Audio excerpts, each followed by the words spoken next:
तो फ्रेंड्स आप देख सकते हैं मेरा 5 मॉडल बोर्ड है जिसमें 2 सॉकेट 3 स्विच एक होल्डर लगा हुआ है। आज हम 5 मॉडल बोर्ड की वायरिंग करने वाले हैं। तो फ्रेंड्स 5 मॉडल बोर्ड का वायरिंग किस तरह किया जाए तो मैं आप सबको इस वीडियो में बताने वाला हूं। तो फ्रेंड्स आप सब मेरे वीडियो का अंत तक बने रहें।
सब वीडियो को पूरा देखें तभी आपको समझ में आएगा।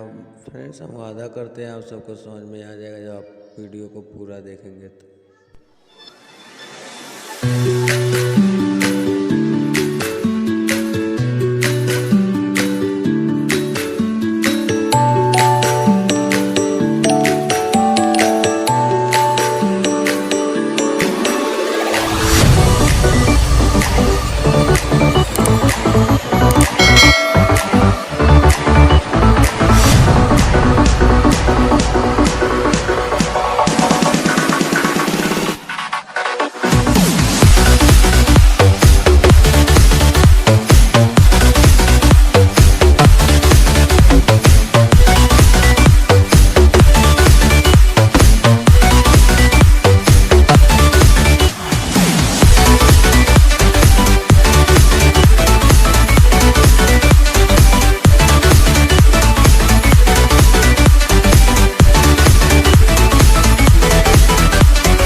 से मेरा बोर्ड बन के कंप्लीट हो चुका है। आप देख से वादा करते हैं फ्रेंड्स आप सबको भी समझ में आ गया होगा। तो फ्रेंड्स आप सबको समझ में आ गया तो मेरे चैनल को लाइक एंड सब्सक्राइब कर दें, बेल आइकन भी प्रेस कर दें।